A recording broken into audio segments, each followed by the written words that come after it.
బేసిక్గా కథ. ఇక స్క్రీన్ ప్లే పరంగా తీసుకుంటే ఫస్ట్ హాఫ్లో విలన్స్ని డామినేటింగ్గా చూపించారు. ముఖ్యంగా సశ్రుత చటర్జీ అండ్ కబీర్ దుహాన్ సింగ్ బాగా రెచ్చిపోయారని చెప్తున్నారు. ఆది పిన్సెట్టి క్యారెక్టర్ కూడా చాలా ఇదిగా ఉంది. సో వీళ్ళు ఫస్ట్ హాఫ్ అంతా కూడా ఇటు బాలకృష్ణ సెటప్, అంటే అఘోరీగా ఆయన ఏమేమి చేస్తున్నాడు, ధర్మం కోసం ఆయన ఏమేమి పనులు చేస్తున్నాడు, ఇవి ఫస్ట్ హాఫ్లో సెటప్ ఉంటుంది. అట్లాగే విలన్స్ డామినేషను, విలన్స్ బాధలు ఎలా పెడుతున్నారు. ఎప్పుడైనా కూడా ఇదేంటంటే మామూలు మనకి పురాణాల కాలం నుంచి ఉన్న థీమే, దైవ బలానికి రాక్షస బలానికి మధ్య ఉన్న ఒక పోరాటం. సో దైవం ఎప్పుడు రంగంలోకి దిగుతా అంటే ప్రజల్ని విపరీతంగా రాక్షసులు ఇబ్బందులు పెట్టి ప్రజల్ని వేధిస్తే అది పీక్ వెళ్ళాలి.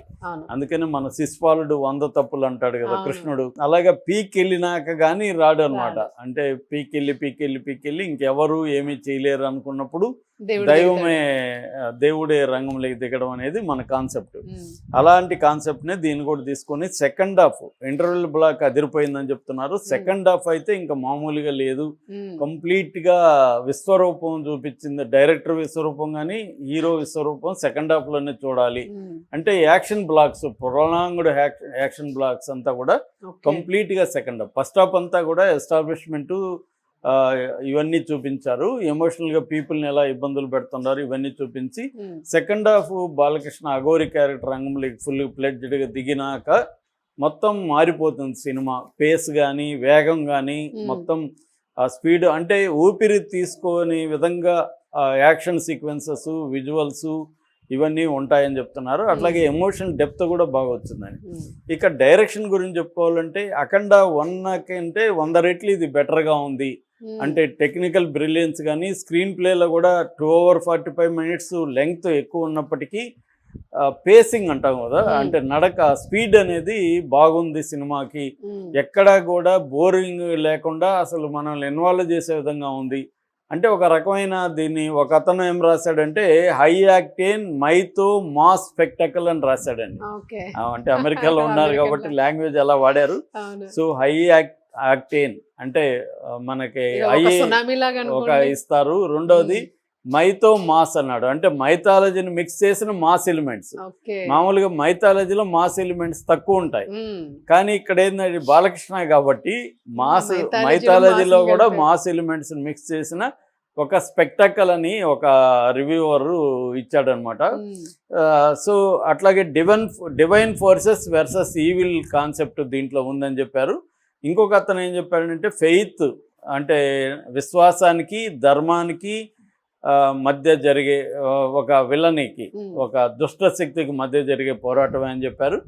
అట్లాగే కాస్మిక్ జస్టిస్ అనేది ఇంకొక అతను రాశాడు. అంటే ఈ ఎలిమెంట్స్ బలంగా వాడారనేది వీళ్ళు చెప్తున్నారు. అట్లాగే పెర్ఫార్మెన్స్కి సంబంధించి బాలకృష్ణ ఇప్పటి వరకు ఈ కైండ్ ఆఫ్ పెర్ఫార్మెన్స్ ఇవ్వలేదు. అంటే ఇప్పటి వరకు ఉన్న సినిమాలు ఒక లెక్క, అఖండ 2 తాండవం నిజంగానే తాండవం చేశాడు ఈ సినిమాలో. బాలకృష్ణ పెర్ఫార్మెన్స్ మొత్తం స్క్రీన్ క్యాప్చరింగ్ ఉంది.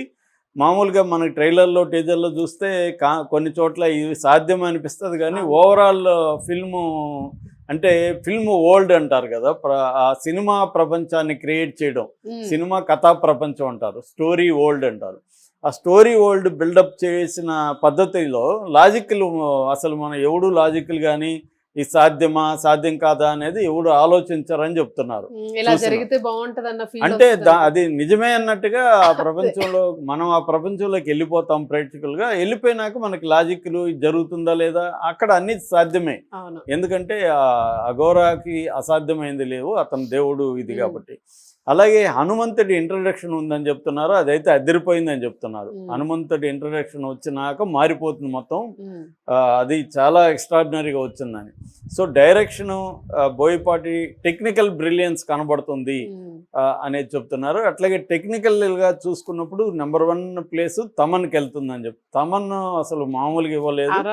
అందుకనే తమన్ నందమూరి అని కూడా పేరు పెట్టారు ఆయనకి.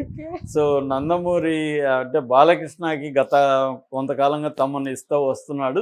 దీంట్లో అయితే అసలు తమన్ పిచ్చెక్కిస్తున్నాడు బ్యాక్గ్రౌండ్ స్కోర్తో అని చెప్తున్నాడు. చాలా రకాల ఇన్స్ట్రుమెంటైజేషన్ కూడా, అంటే ఈ భక్తికి సంబంధించిన ఇన్స్ట్రుమెంటైజేషన్ వాడుతూనే దాన్ని హై లెవెల్లో ఎలివేట్ చేశారు. ముఖ్యంగా డ్రమ్స్, సింథసైజర్స్ ఇవన్నీ ఉపయోగించి చాలా నెక్స్ట్ లెవెల్, పీక్ లెవెల్కి తమను తీసుకెళ్ళిపోయాడని చెప్తున్నారు. ఇక విజువల్స్ పరంగా తీసుకుంటే ఇప్పటి వరకు మనం తెలుగు స్క్రీన్లో చూడని విజువల్స్ వచ్చాయి. అంటే ముఖ్యంగా కుంభమేళా విజువల్స్ అయితే అసలు అదిరిపోయినాయని చెప్తున్నారు. ఆ కైండ్ ఆఫ్ రియల్ అఘోరాల్ని మనం ఎప్పుడూ కూడా చూసి ఉండం జీవితంలో. అంతమందిని, అంటే వేలాది మంది కుంభమేళాలో వచ్చిన విజువల్స్లో, అంటే ఈ స్టోరీ ప్రపంచాన్ని క్రియేట్ చేయడం అన్నాను కదా, అది ఫస్ట్ హాఫ్ లో అంత చేయలేదు. ఫస్ట్ ఇదేంటంటే రియల్ గా వీళ్ళు అనుకోకుండా కుంభమేళా జరిగింది కాబట్టి వీళ్ళు వెళ్ళిపోయి ఆ విజువల్స్ తీసుకోగలిగారు. ఎందుకంటే వీళ్ళకి గవర్నమెంట్ కూడా అనుకూలంగా ఉంది కాబట్టి వాళ్ళు పర్మిషన్లు ఇచ్చారు. అందువల్ల డ్రోన్ షాట్లు కానీ ఇది కానీ ఎక్స్ట్రాడినరీగా ఉన్నాయి. అక్కడ బాలయ్యని ప్లేస్ చేయడం అనేది బిలీవబిలిటీ వచ్చేసింది సినిమాకి అని చెప్తున్నారు. సో